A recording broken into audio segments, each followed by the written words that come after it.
I'm actually going to let my panelists introduce themselves. Johannes Axner, Matt McElroy, and Kristin Brumley. And they'll get I'm going to give you guys 3 to 5 minutes to explain a little bit about who you are and what you think this is about. Sorry. You can take 30 seconds if you want. Johannes, would you like to begin? Yes. Okay. So my name is Johannes Axner. I'm from Sweden. In relation to what we're talking about on this panel, I do other LARP stuff too, but I run a website called moderator.org, which is an online magazine about LARP. And it's also a wiki of terminology, LARP calendar, and some other stuff, but like an online publication about LARP in the Nordic countries, Europe, and the world. I also started to run a Facebook group called North American Nordic LARP Exchange, which some might be familiar with, which is about cultural exchange between the North American and Nordic LARP scenes. Also the administrator of a group called LARPers BFF, which is about discussing sensitive topics within LARP without getting at each other's throats. And my day job is working with digital marketing and social media for a huge corporation, which I shall not name. And yeah, I'm interested in these things. I have been for a long time. My name is Matt McElroy. I am the director of publishing for Drive-Thru RPG. So I sell lots and lots of LARP books. And I'm part of a team that manages all of our social media and newsletter and marketing related to that. Before that, I still run it. I own a website called flamesrising.com, which is a horror and dark fantasy webzine where we review and interview creators. And it started out as a LARP exclusive site, but then we expanded into other gaming and comics and things like that. So I've been kind of involved on both sides of the marketing angle for LARPs and LARP publishing, having marketers pitch products to me to promote, and then me now doing that on the other side. Well, first of all, I'm putting up the tweet, so it's the tweet in the hashtag LivingGame16. So check that out. Sorry if you missed the selfie. I'm sorry that I missed the selfie. I'm like, yeah, specifically talking. So I'm Kristin Brumley. I have my own company doing marketing for geeks, specifically. I have my master's in media management from Ohio University, and somehow that turned into a social media specifically degree. That's how that works. I work for a number of different companies right now. Most notable ones would be Iron Fortress. They're the company behind Epic Armory in Denmark. So I do all of their social media currently, as well as I do a lot of stuff with their website, specifically their products and copywriting. And then I also work for Ford Ivey. He's the creator of Nero. He has a company called Legacy Game Systems. We're currently working on an augmented reality system. And so I'm their marketing director for that. So kind of a cool array of projects that I've been working on, and social media is one of my specialties. Anything that's online engagement, though, is something I love.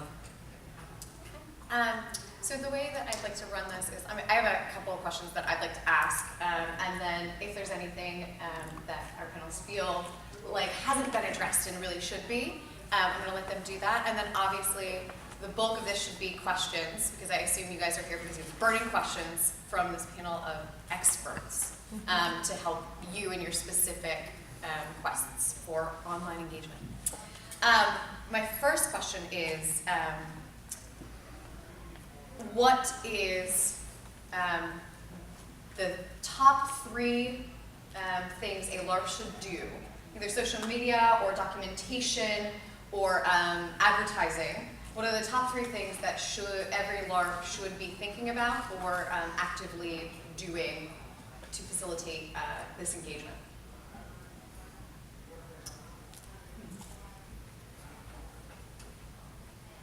Anybody? I can start. Anybody, yeah. Don't overcommit. I think that if you are present in a channel, you need to be present and active in it. I think that's one of the major mistakes that many organizations that are nonprofit do. Or the nonprofit is of course a norm in Sweden, but even businesses or small businesses, you will say we'll be active on Facebook and Twitter and other channels, and then you don't have the staff to commit to that.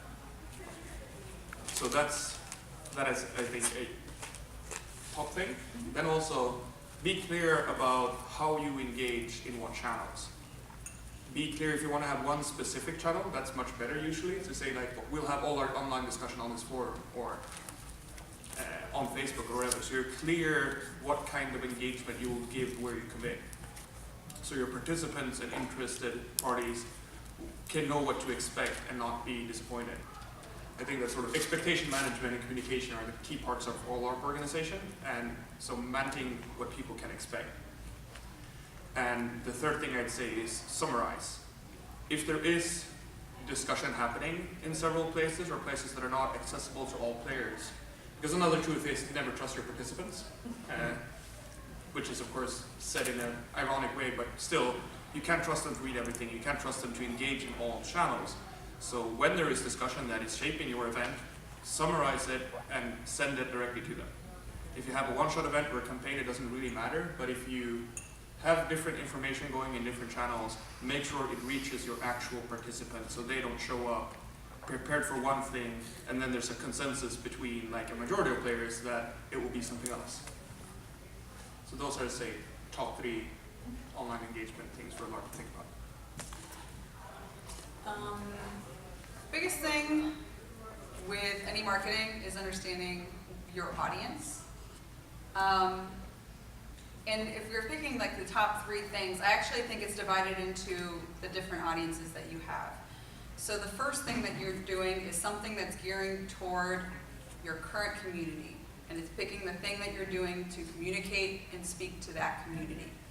Then you've got one thing that you're doing in order to communicate with your next potential community, your recruitment tactic. And then your third thing that you're doing is how are you communicating with your staff, the people who are helping you to run it. So like your internal and your external, and I mean another internal, but it's like the bigger internal is like your community, your current players. So, and from there you have to decide what thing you're going to use for each of those. But it's really just knowing that you've got those 3 things that you have to do and how you're going to best do it. I think it's a good start. Yeah, I was going to just riff off of some of that a little bit. Like, if you have a forum that your current members are using, that can be extremely intimidating for someone new to the group because there's language and in-jokes and or just signing up. The same with you have a Facebook community page just for your group. Those are not great recruiting tools because you have to actually recruit somebody and then get them to join those pages. And then the cross-listing between the two is really important because not everybody that's on your Facebook group is also posting on your forum. So summarizing and cross-linking between the two is really important. Matt and Kristin, you both touched on things that we need to be aware of in terms of targeting and even some complications within that. What are your suggestions? What methods would you employ to actively make your online forums accessible to incoming and actively reach to potential new participants, and then also maintain your current base? Or thoughts there? And Johannes, this is open to you as well. Thank you. No. Came down. Consistency is number 1, I think. Whenever you have a Facebook page or Twitter or whatever, the fact that you're posting on it and you're posting on it consistently is, I think, number 1. From there, you'll decide what content you're actually going to use and what's working best. But the most important part about all of that and getting new audience members and spreading essentially that brand awareness is the fact that you're actually creating content and putting it out there to begin with.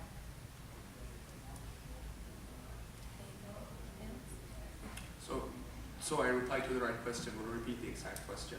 Oh, Or sure. should I just keep riffing off what you said? So the question was, having identified that there are different targets for online presence, and that there can be,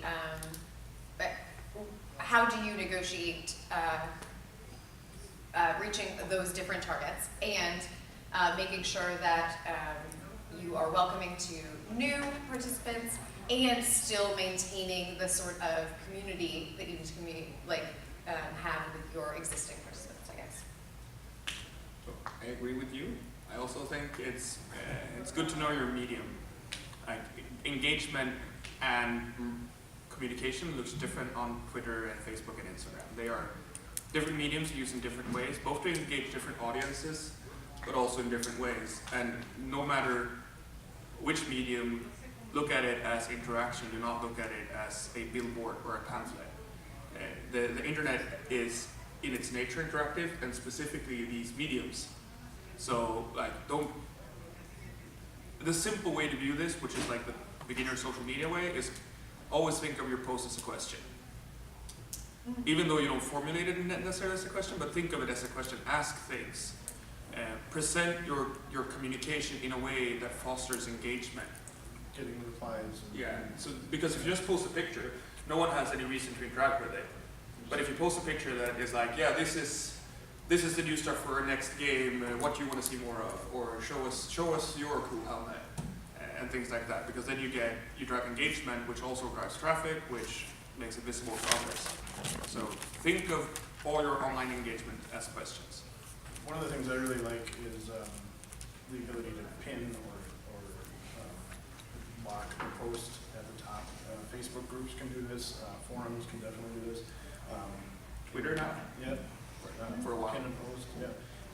You can actually make like a welcome message, or if you're new here, introduce yourself in this thread. In many years ago, when I was running my pre-Facebook, that's how old I am. Facebook isn't always, what? Yeah. I had a forum for my vampire group, and I had introduce yourself threads to the top, and then the rules and schedule post. So the first thing you saw when you went on the forum, even if you were brand new to the group, was those, hey, you're new, check this out. And then we migrated to Facebook eventually, and we're going to do that the same thing. But let's not kid ourselves here. One really great way for people to still see your content and like be visible for everybody too is paying, right? Like a lot of social media platforms at this point, if you want people to see that content and you really want them to see it, you can pay and it will show up in their newsfeed. The sponsored posts.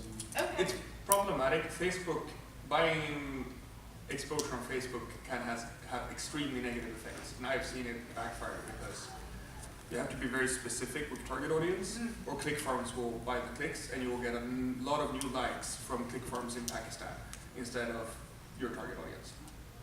And this I've not had that experience. I've had some of it, but I've mostly seen it done. Like people, it's become slightly better, but buying exposure on Facebook is tricky. They, of course, in the last like 2 years, they've really geared it towards it compared to before. Because And Facebook's a business. it's a business. Yeah. So that brings up an interesting question. What social media platforms should LARPs be using, and what's worth paying for? Or what's not worth putting money into? Be where your audience is. Okay. Or rather, be where your audience is active. Because that might everyone's on Facebook, but Facebook might not be, like I know for reasons that many American gamers seems to be on G+. Mm-hmm. That's super esoteric as a European. But like be where your audience is active. Yeah. And it's also the audience, the audience that you actually want to. Because I think you're going to have a lot of people, say you run, I don't want to phrase that. And I'm thinking about that one a little bit more. But if you actually want to learn too where your audience is, there are a lot of online articles about the different platforms and the demographics that exist on each one, especially when you're looking to expand your audience. trying to figure out where they exist is really beneficial. And check the date on those, because Right, yeah, they It's get a moving outdated very landscape. quickly. Oh, yeah. But that's a good way to kind of find out too, because like right now Facebook is kind of an aging demographic compared to a lot of other platforms.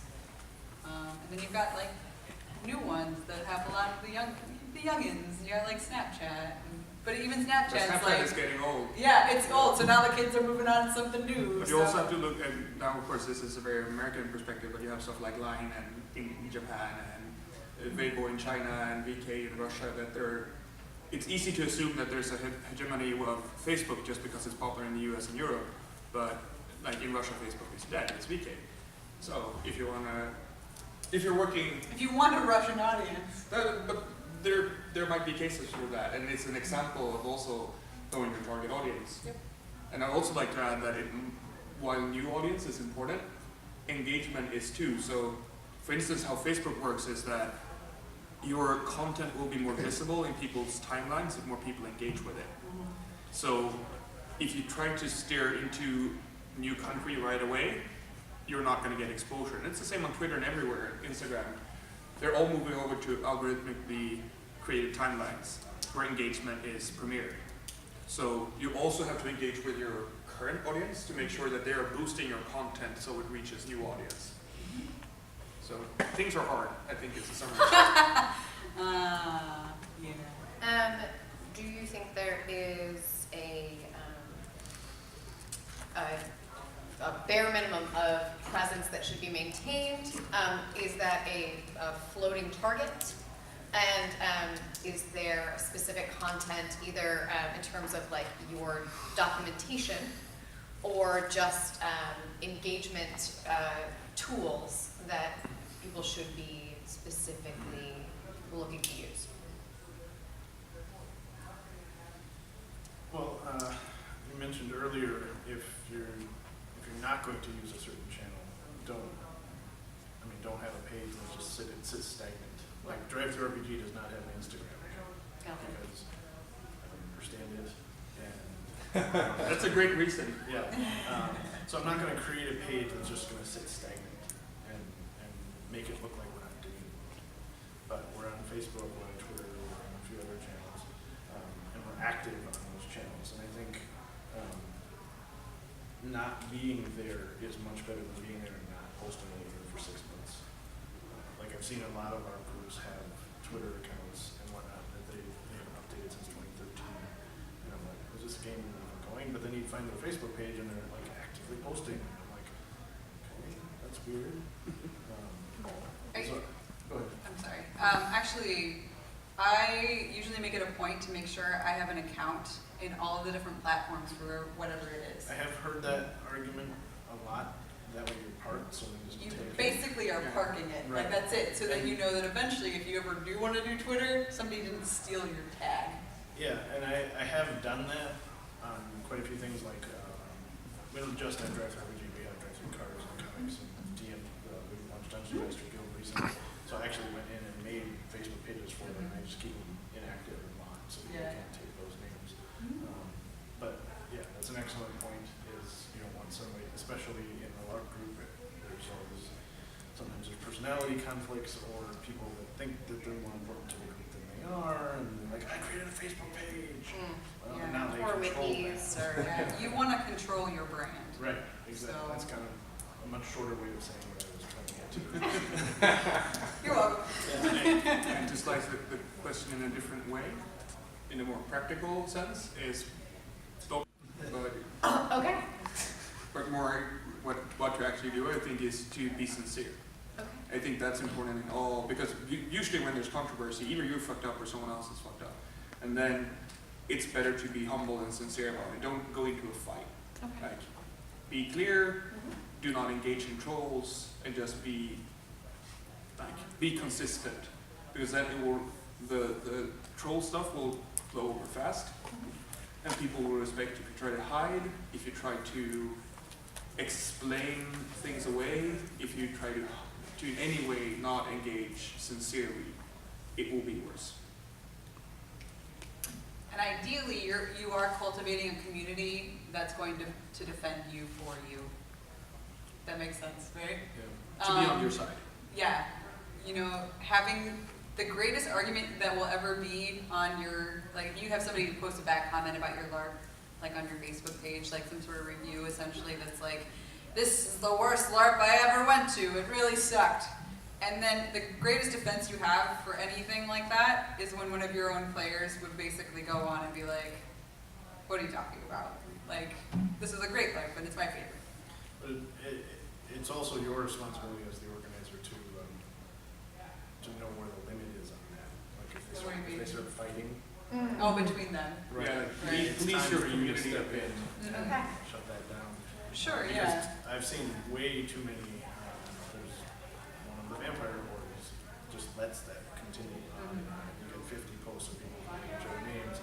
That makes the org look incredibly poor. And it is the responsibility of the people organizing either the chapter pages or the master list. They should be policing that a lot more because it's not just about those two. It's about the community and how much negativity is involved. People will step away and not to engage if it looks that toxic all the time. Also, turn conflicts into conversations. Like if someone is saying the LARP sucks, it's the worst, if you try to defend that, it's going to be a fight. But if you say, I'm sorry you felt that way, in what specific ways did it suck for you? Because then they either, if they keep fighting and it's obviously they don't want dialogue, they're going to look bad for everyone else, and you have another bite to not engage with them. And it's pretty self-policing. And also, I mean, they might come from a place of having valid criticism or framing it really badly. So if you give them the opportunity to reframe it while not losing face. But don't be, as an organizer or somebody that's in charge of specifically social media, do not be afraid to get rid of a troll or somebody that's poisoning the community. Too many people are, in my opinion, are too timid about booting somebody that has poisoned like a Facebook page or a forum. And I think people need to be far more proactive than they are.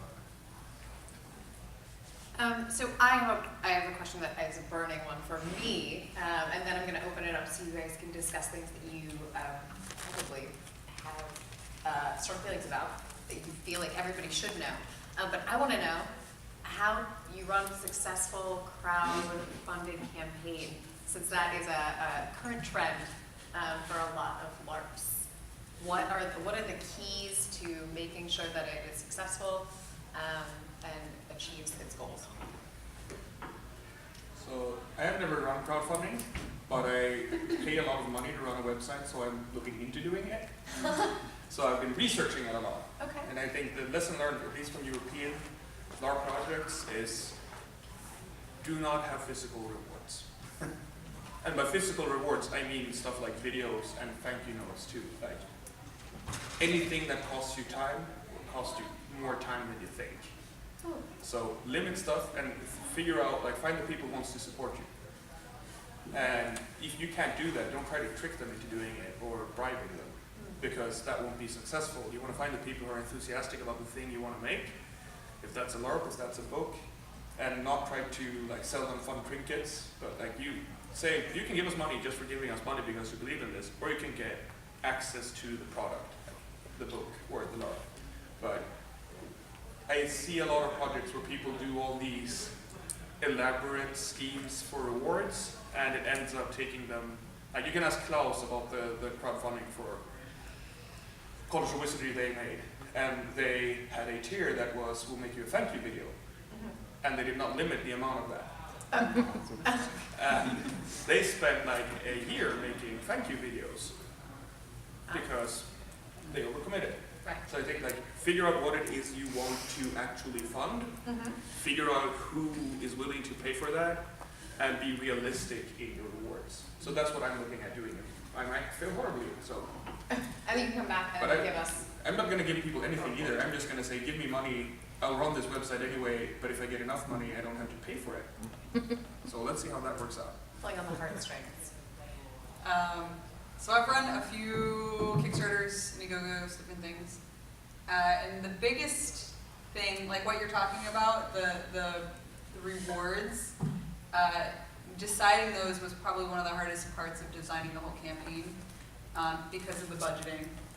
Because what you're doing is you're not just deciding what it is you need to make your project or LARP happen. It's also deciding, well, how much does each of these, like how much does each reward cost me? And how many do I think people are going to get of each of these rewards? And you can't, it's all estimated. Everything, all about it is estimated. You have no idea. And you might be screwed at the end. And that's why you hear a lot of stories or like these Kickstarters, they succeed in like virally and then they can't deliver. So you want to make sure you can always deliver whatever you are promising. You are going to deliver it, and because you are building credibility, and you are building essentially trust between you and your fan base. Whether or not that already exists, maybe you already have a LARP going, you already have a group of people that are supporting you, or you have nobody, in which case you're building that fan base. But regardless, when you establish trust, then the next time you do a project, whether or not you succeeded in the first one, the next one's going to be so much easier. So it's always important to remember that relationship you're building, like that's actually number one. Number two, when you're planning the campaign, you want to spend, I always budget at least 6 months of planning before a campaign starts. Yeah. Because there is so much that goes into planning it. Because it's not just like deciding, oh, I need this much money and here are the rewards. It's also coming up with the budget. It's also coming up with a timeline for your delivering the product, whatever it is. But it's also designing the page. It's creating a really good video. And there must be a video. Keep it short. Short, within... I would argue there are cases for not having a video, but have a good video if you have a video. Do not have a shitty video. That is catastrophic, I think. Right. If you're going to do a video, it needs to be good. I would say do a video because... Yes. And just statistically speaking, the ones who have done well usually have a good Yeah, video. about 96%. Mm-hmm. Great number. I It's deal with big. Kickstarter every single day. It's awesome. I mean, I love it. It's a great thing. I've participated in all 13 of the Onyx Path Kickstarters. I've done consulting on 100 other projects, and we do fulfillment at Drive-Thru RPG and Drive-Thru Comics. We've done over 1,000 of them. So It's great credibility there. yeah, we built an entire suite of tools for publishers to fulfill their crowdfunding. So you're the Kickstarter king. It sounds like it actually. For talent. Tyrant. But when you are planning a Kickstarter, know that during the month or 45 days or whatever your Kickstarter length, your term is, you will do nothing else. Expect It's full-time engagement. Yeah. Expect anywhere from 20 to 100 emails a day just from the Kickstarter page. Know that you need to plan updates. Have them written, some of them written before the page launches. Too many crowdfunding campaigns are like, hey, I launched my Kickstarter page. And then they don't talk to anybody until they hit their goal. Which could be 2 days, could be a week, could be 15 minutes in the case of Exalted.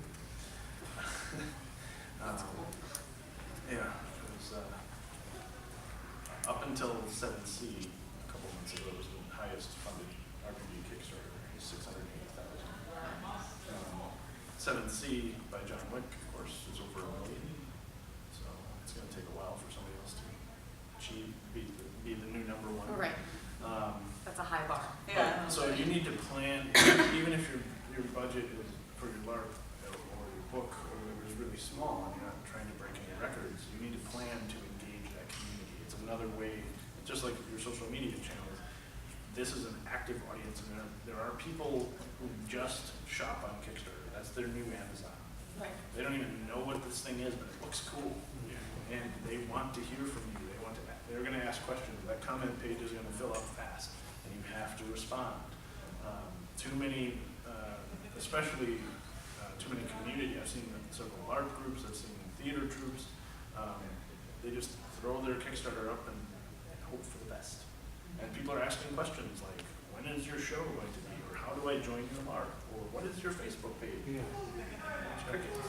Like, well, you just, not only did you lose them as a backer, but now they're not going to join your group. I think other important things are have a plan and be optimistic. You're talking about planning, Yeah. but you cannot overstate that. Like, you cannot say, because I've also seen these mini Kickstarters, they're like, oh, we reached our goal, now we might maybe do some stretch goals. Yeah, And plan. so beforehand. be super optimistic. Assume you will break all records, because it's much better to have those plans hidden away and not never have to use them than making a fool of yourself. Because there is now awareness when it comes to crowdfunding, because many have failed in different ways. So if someone looks like they don't have their shit together, people get nervous. So, like you say, engage, Yes. reply to stuff, have a plan for communication, have a plan for your product, have a plan for overshooting your target. Like, I cannot stress that enough. Yes, Look absolutely. professional. And be aware of what you were hinting at, the failure of success. There's been several publishers that didn't plan for shipping correctly, or they have really cool stretch goals, but the way stretch goals are fulfilled, it's not just people adding amounts to the pledges. It's 100 new people are now getting your book. So that's 100 more copies of the books you have to pay for and ship and all of that. So you have to be aware when you're creating your stretch goals that they're not $500 because it's going to cost $1,000 to make those pledges. You have to budget even those stretch goals ahead, and you should have at least 5 or 6 of them planned, if not more, depending on the size of your project. Another important thing, just like with social media, know your platform. Kickstarter and Indiegogo have very different connotations. I'm not sure exactly how it is in the US, but from a European perspective, they are very different. And like also they have different funding models with the flexible funding and such. And we have other, of course, European crowdsourcing stuff, and the digital gaming platform that Tim Schafer started, that is sort of a mixture of seed capital and crowdfunding. And there's also, of course, platforms that are completely different, like Patreon, which Inspired. I've just seen some Larp groups starting to use Patreon instead of Kickstarter. Yeah, we're going Because- for Patreon for Nordic Larp. Yeah. Yeah, that's pretty cool. Your members, your regular members can pay their dues by backing the Patreon, and they get style sheets or updates or downtime, or That's whatever. actually pretty brilliant. Yeah, I thought it was That's really very- I like cool to that. see. I'm like, I wish we I know several YouTube channels that have a nice model for their Patreon, where they don't do exclusive content for paying people, but they let them engage. So they will have, for instance, do a monthly FAQ video, and they will only have questions from Patreon backers. So while still their videos are free to anyone to watch, if you're so engaged in their channel that you want to communicate directly with them and have interaction, you can join the Patreon.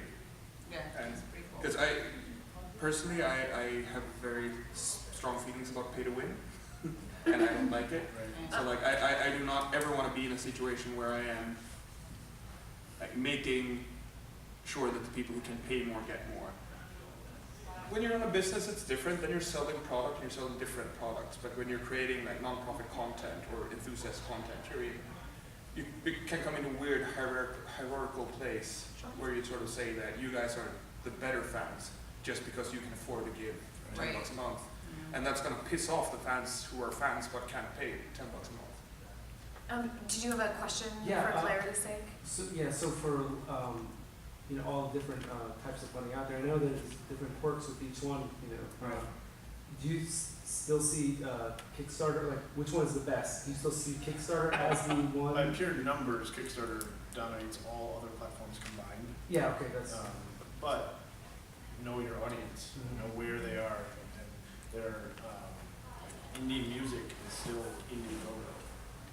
Even though Kickstarter brings in more money, that community is part of it. So you got to know what people are interested in, where your audience is, where you could find new audience. You could go with Patreon because you've already had a Kickstarter and you've already engaged that audience. But Right, you already have a fan base. And right, Kickstarter will always look more businessy. yeah. That is, like, if you're going to do a big project with big money, you're going to look more serious. But on the other hand, if you're making like, #feminism was on Indiegogo, and Larp from the Factory was there, like other small LARPing books. because you communicate by using Indiegogo that you're an independent, small thing with a low budget, and that can be, I think they would have been less successful on Kickstarter. Well, there was a time when European publishers and groups couldn't use Kickstarter because it was a US only. Yeah. So that's now changed. So how those tools are accessible to different groups is not the same as it was even a few years ago. But going back to social media for a second, every time you post an update on Kickstarter or Patreon or Indiegogo, you put it on your social media channels. Yeah. Too many groups, too many publishers do not do that. They post awesome updates on their Kickstarter or their Patreon page, and then they don't tell anybody about it. I'm like, that's the easiest way of promoting that project. Is go to your Facebook page and say, hey, we just posted update number 12 where we showed a playtest document or FAQ about what our game is going on. And then you will get more people that are on Facebook that didn't know you had a Patreon campaign going over there to check it out. Funnel the traffic. So we have about 15 minutes left, and I wanted to open up, and I'm sure that We actually have about 30 minutes left. hour and 15, I thought was the. Yeah, we started. Oh, you're right. We started at 3:15. Oh, good. We have half an hour. Perfect. I was starting to feel stressed. Sorry, I don't want to undermine you as moderator. I'm sorry. We'll deal with you later. Is there a crowdfunding level for that? Yeah, the rewards are whether you can take part, whether you can just watch, or whether you can give suggestions for how that is handled. Oh, You take plastic? So I'm going to open it up and let you guys talk about, or just let us know what you think it's important for Larps to know about social engagement, whether it's platforms we should know about, or tips and tricks, or just pitfalls to avoid. We've done a lot of that, so if there's something that wasn't touched on, that's this time. And then I wanted to open it up and sort of have a conversation, because I think a lot of people here have specific questions that would probably do better. I'll start. Don't do it by yourself. yeah, that one. If you're in charge of a large group or whatever, get help. We have co-storytellers or GMs or friends or people that are really active in your group. Recruit them. Use that energy because you will burn out. The other related to that, and this is one that many organizers fail, is do not take it personally. It is not you versus the troll or you that has to solve everything or reply to everything yourself. And if you have help, rely on it and make it a team effort. Yeah, So to that's good. tie into that, I think delegate and trust, because it's really easy to want ownership of everything and like, let my friend post that, but she formulated it slightly wrong. It's not exactly how I fantasized it would be perfectly. Because let it go. Trust the people you work with, and like be prepared to kill your darlings. You can't run everything. It's like when you run a business or a Larp, you can't run everything as a single person. It's not possible. So trust and take any conflict internally. If you disagree, do not take that on a Facebook wall somewhere. Discuss it and accept it and stand by the people you trust, even though they posted something that was wrong. Let it stand. Do not wrong to you, of course. If it's catastrophically wrong, take it away. But I mean, trust the people you work with and let them use their best judgment, and just be prepared to not control everything. Okay, biggest thing is actually the type of content you put onto your platforms. It should be an 80-20 split between what content is asking for something from your audience, as in, hey everybody, sign up for the game, come to our game, do this thing that I'm asking something from you to give to me. That should only be 20% of your content that you post up. Because we're all very used to now on the internet that I get stuff for free. I get something back from you for taking my time to look at your Facebook page.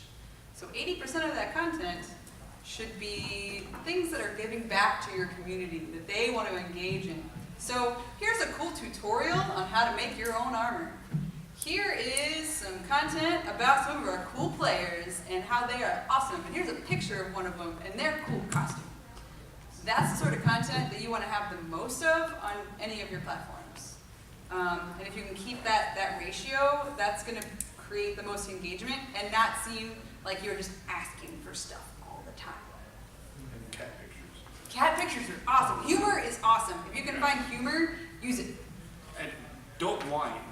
That's super important. I see that a lot in non-profit circles and different, like when you create things together, like complaining that people don't show up to your game. Like if you don't reach your audience, or if you don't make a good enough thing for people to come to you, that's your problem.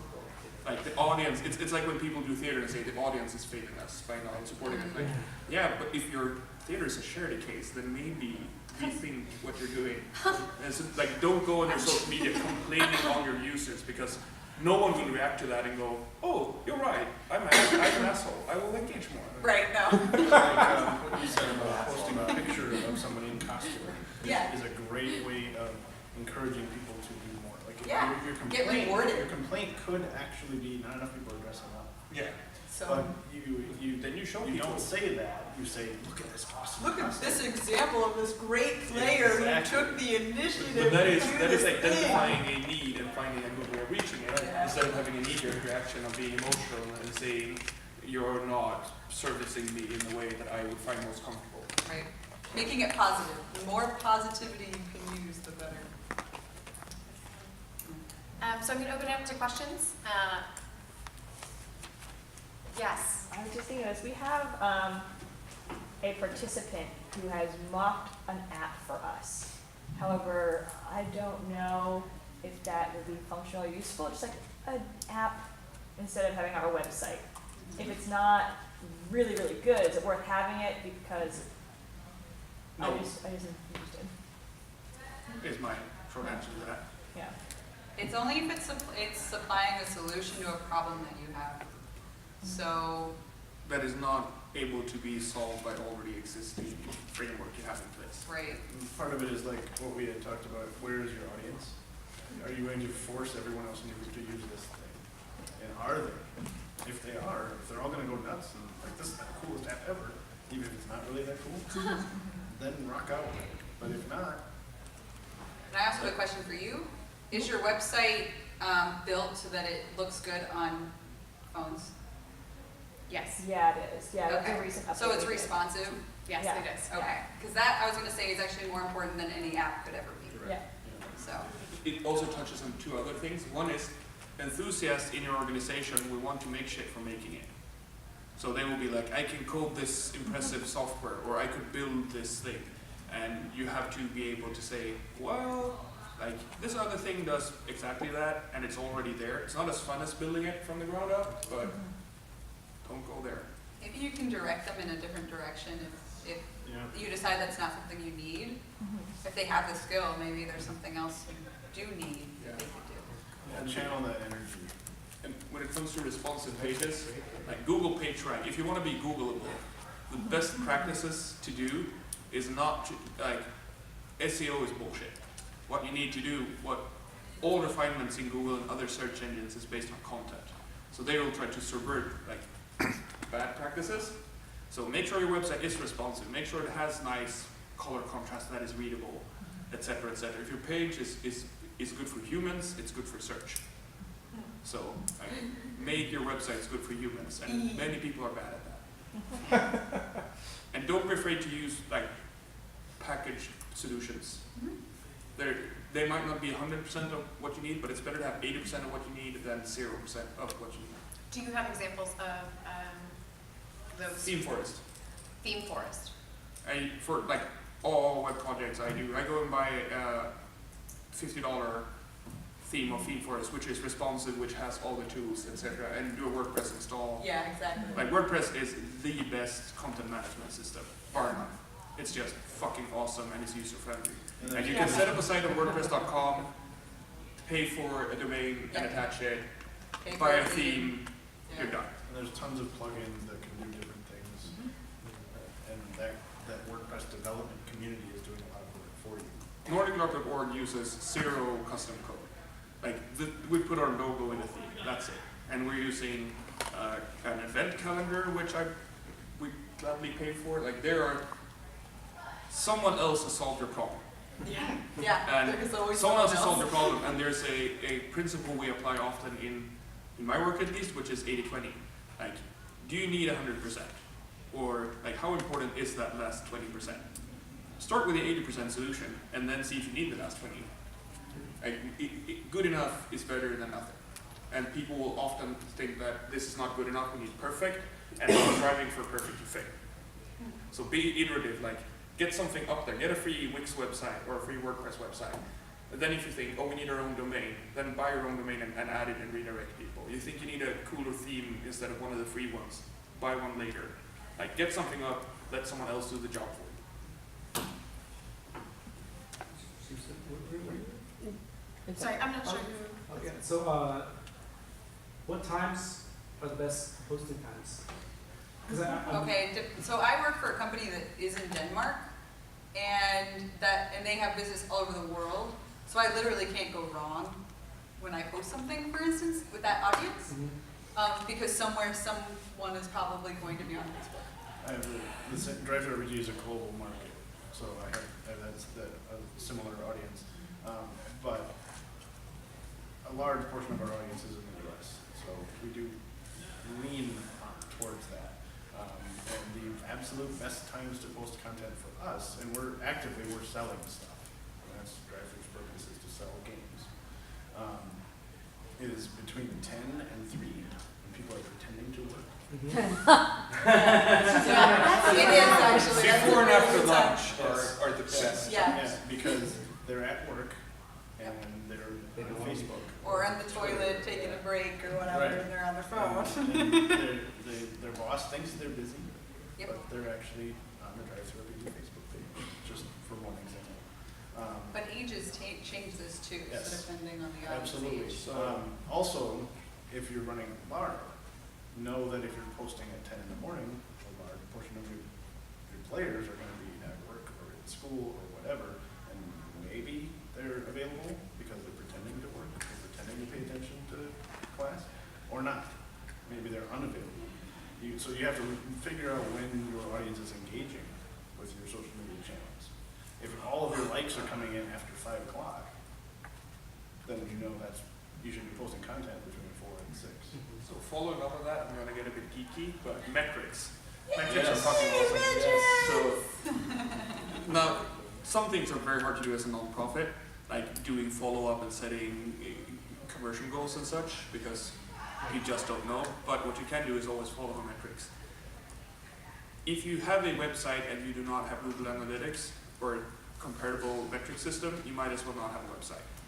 And the same goes with Twitter and Facebook. Like, they have metric tools, use them. Yes. You will get a timeline of engagements, which days are good, which kind of posts are engaging and not, so you will get a sense of it. And so I've used, like for Nordic.org, we follow metrics a lot and we check like which days are best. We post mostly on Mondays and Fridays because those are days when people have a tendency to spend a lot of time on Facebook. We post usually either in the morning when people just arrived at work or right before lunch, because they will look at it at lunch or they will look at it when they come back from lunch and pretend to work. And the reason we post these times is because we have followed the metrics. We look at the metrics and do that. And if you have sign up or sell stuff, there's this beautiful funnel functionality of Google Analytics where you set up steps in a process. So you can follow the process and see where am I losing people. Because if you only look at sales or if you only look at signups, you get only the signups. Those are not interesting to me because I know those, I have those. The interesting part is, like, do I have 10 signups, but before that there were 300 people signing up but not finishing the sign up? At what step did I lose them? So at which steps do I need to make changes? So try to analyze behavior and never guess because you're always wrong. Like, your gut feeling sucks. And recheck those numbers often. Yeah, things change. Yeah. If you had a really great Larp and people are talking about it, posting about it on their own Facebook pages, you're going to get a nice spike. And if you rely on that, well, that's not gonna work out so well for you over time. So stay active on checking those, the analytics and the insights and that sort of thing. And also, do not be afraid to experiment. Yeah. For a long time, drive-through was buy. And then we started posting D&D jokes, and our engagement went through the roof. And then we posted cat pictures that were based on D&D classes. And that was the best week we've ever had.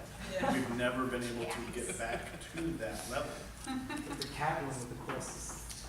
Yeah. What's that? The cat one in the light, and it's like, based on my experience with D&D, this cat has a quest for me. Oh, yeah. Yes. Our best one most recently was there's a cat. There's a box at the top of the stairs, and there's one cat here and another cat here, and somebody's pointing a laser pointer in the box. And one cat's looking, and the other cat jumps in, and the box goes down the stairs. And there's a little caption that's like D4 damage, D4 damage, D4 damage, D6 damage, and they hit the bottom, and the other cat's all gone. And I was like, somebody added some D&D damage stats to a funny video. This is our best liked, most engaged, most shared. It's both Ever. depressing and very fun. Yeah. And key point also to this, like with the metrics and the cat stuff, you know someone who can do this, and it's Yes, really, like absolutely. it can seem very daunting. Like, oh, I have to set up a website. How do I set up Google Analytics? And like, you can search the internet, or you can ask someone because someone else has done it. And you're not the first person in the world trying to build an online community or sell a product or get people to engage in something. People have been doing this. People are doing this. And one of the things I do when I post these jokes and these pictures is I actually ask questions to get people to respond to them. So it's not just hit share or like. With the cat video, I said, so which one of these brave adventures is your character? So people got to tell funny stories about when their character took D4 damage or whatever. So all of a sudden, we're not just getting shares and likes, we're actually getting conversations. And it's also setting up your users as protagonists in a story, because every online engagement is storytelling. And I think that's a beautiful example, because you're putting up the ball for a smash, where you can let them tell a funny joke and be the cool guy or girl or person in that conversation. And you're giving them tools to be funny and smart, and because a public platform is also a public platform for your users. Right? So you will have well-known users who are active in your community, and they will say funny jokes that get likes, and that is an affirmation for them, and a reason for them to be engaged in your platform. And if you're helping them to be those public figures and heroes, you're doing a good job in engaging them. And if just riffing off of where we're going, a photo of someone in costume, if there was a cool scene during last week's game and they did something amazing or funny or whatever, you post that photo and then you talk about that scene, and people that were there will want to engage and tell their part of that story. And people that weren't will want to be there for the next one. Jeremy, you have a question? Yes. Okay. So I guess for instance, in the sense that like of a personal issue that I have with, so there's Facebook, and that gets most of our traffic. But we have the boards, which is always a problem to get people onto the boards.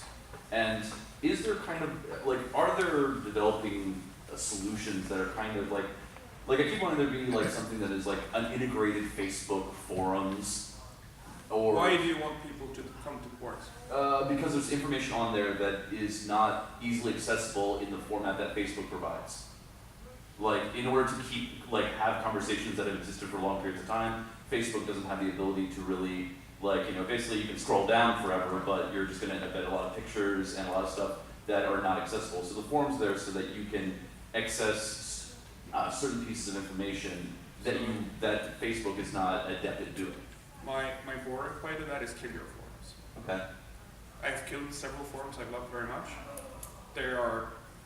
I would say it's an impossible task to now start getting your target audience engaged in forums.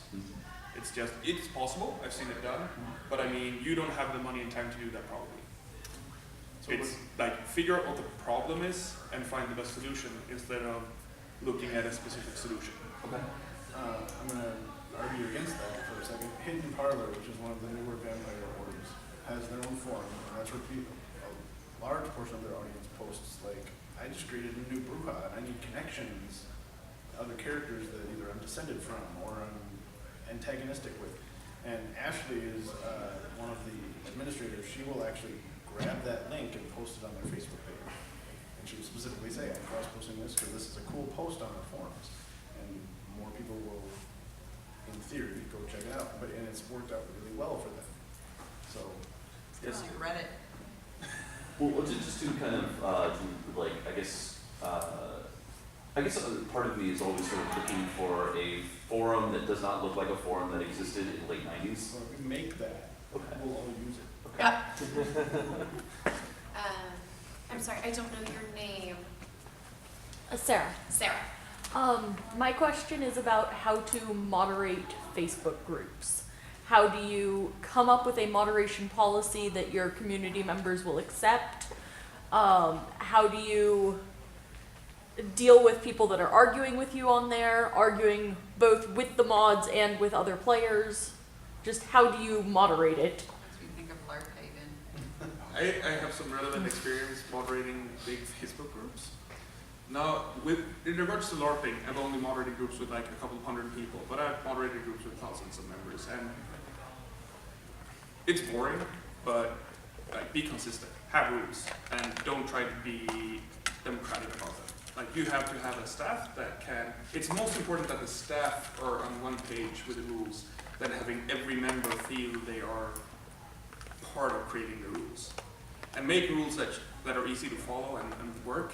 We do it differently in different groups. I like to have rules that are very much about like how we engage with each other. Like, say, this is not a debate forum, it's a place for conversation. Do not try to win.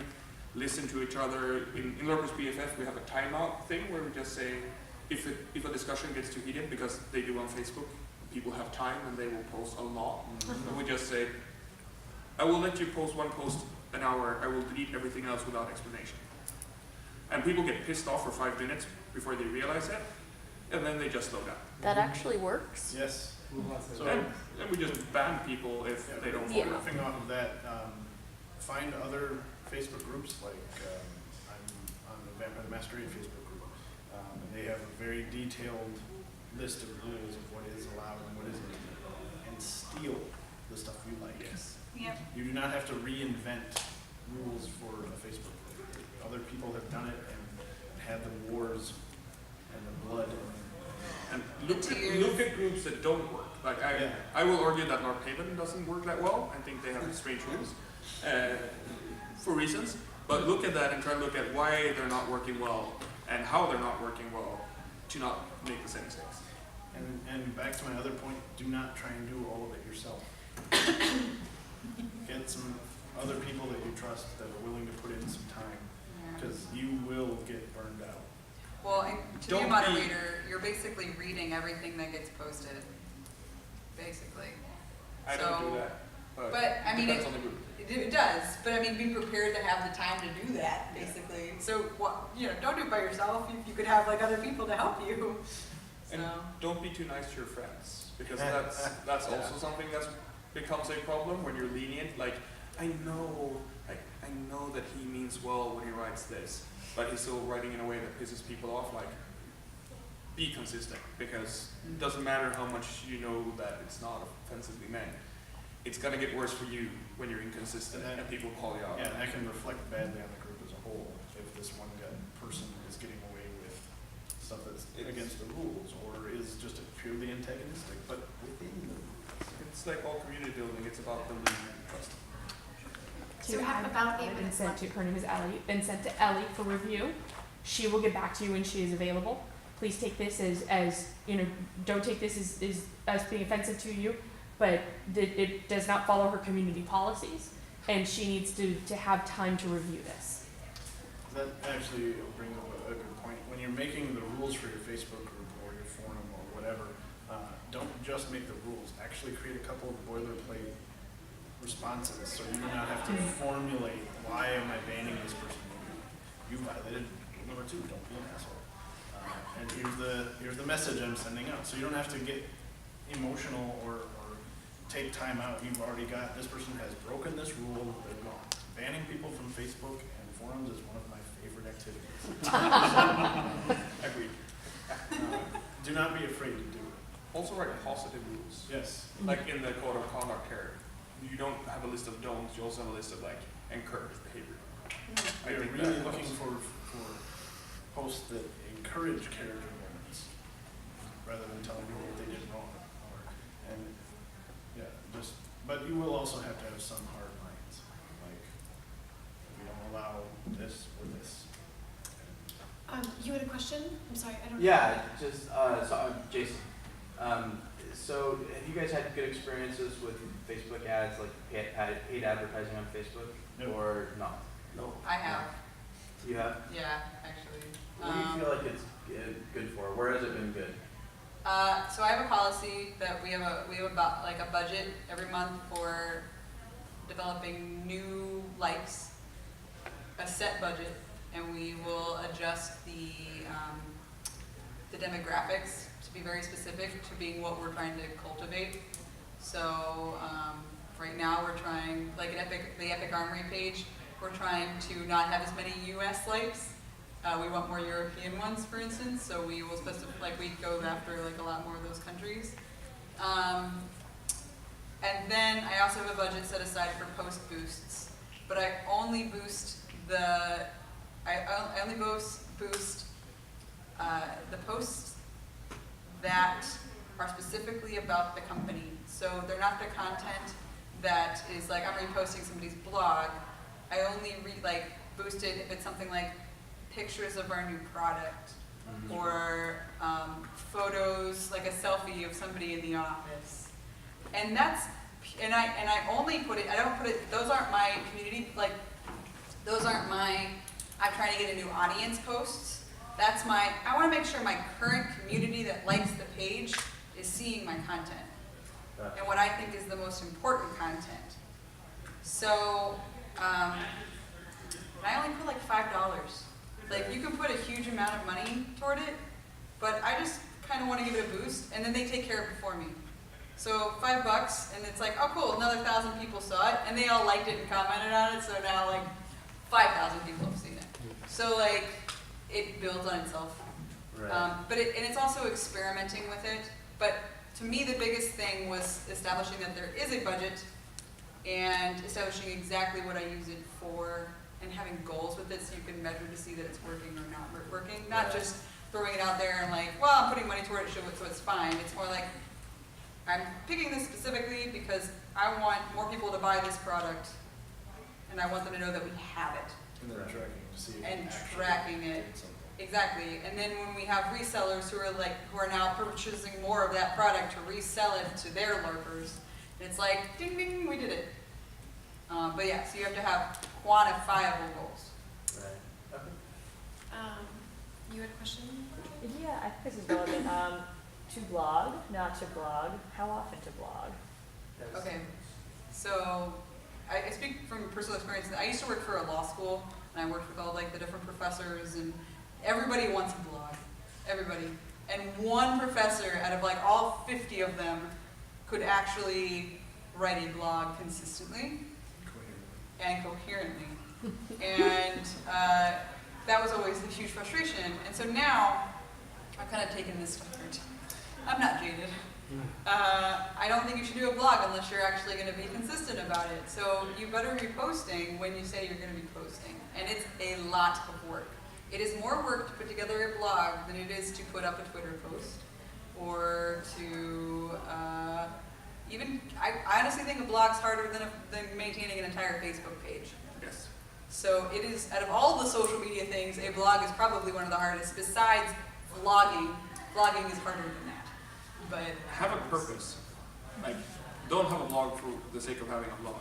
For instance, we have done it with several LARPs where we'll have a time box, during the development of this game, because I'm European, so we do one-shots. Until the game runs, let's have a development log. Because instead of getting this sign up, you can tell people oh, we've been looking at a venue, and oh, we're doing these props. And the post doesn't have to be long, but it has to be consistent. You have to update it, and you have to have content that is interesting to someone. So how often? Once a month? Once a week? More often. the best would be once a week. Yeah. But I think bare minimum you could probably do once a month. as long as it's good content. That's not ideal, but you know. And edit it. Yeah. Edit it. Preferably have someone else edit it than is writing it. Yeah. And you're gonna be either a lot shorter than you need to be or way too long. Because it's fun to write about what you love. And people will not read something that's like 10 printed pages long. And if it's short as a tweet or Facebook update, people will think it's cheap. So you have to find a good length for your text and have someone edit it. Yeah. But I just wanted to mention good reasons to definitely do a blog and why it's awesome. You're creating content, especially if it's like the stuff that people want to read about. So that's awesome, and you get to post about it, and people will reshare it, and then it's all coming back to you. And number two, it's also helping you with Google in that you are adding content to your website. And when you update your website, Google will reiterate it. Right. And that means they know that you are not some dead website that has never been updated and no longer is valid, That fresh essentially. content gets crawled and Yep. added to the search engine. When I was running my weekly vampire game, we would blog twice a week. Once was from the storyteller, dropping instructions for next week's game, but also in-character hints and teasers, and you're all having bad dreams about a demon face and things like that. And then I had 3 players who were more writers than anything, and they would actually write in-character journals, and I would alternate them. So this week it was Crystal, next week it was Amy, the week after that it's Peter. And so they were in-character journals, and of course we were trying to get everyone in, but we knew that was never going to happen, so I relied on those 3. But I ran into the, one of you said too long. When Crystal wrote 3,000 to 5,000 words a week. And then I would only let her post once a week, so those became even longer. So it became a novel length work. Some people were eating that content up. Other people were like, what? This is homework. I'm not doing this. Yeah. So know your audience is basically what that boils down to. But if you have players that are willing to help you blog and give you content, use them, enjoy that, savor that. That's also, I think, a part of editing. Like, if you get novel-sized text, split them up. Yes. And write content beforehand. Don't write your content the day before it's going out. Like, write 10 posts. Unless you're doing actual updates of things happening that you can't write beforehand. Like, I don't know, if you have 10 great texts, don't post them once a day for 10 days. Post them twice a week or every other week or something and space them out. Because you will hit a time where you can't produce content. One of the easiest, I use that term loosely, for a Larp to do is recaps. This is what happened in last week's game. Yeah, that's great. Because people that missed it or people that are new to the group can get caught up. They won't feel so lost when they walk in and there's all this story and rivalry between our characters. Well, some of that might be on the recap. So they're like, oh, that's really neat. I want to get into that. And if you have a Larp group that's ongoing, that's one of the best tools you can do. And you can post those on Facebook too. Content! Yeah. Either linking to or just using Facebook's features, there's notes, and now you can actually put huge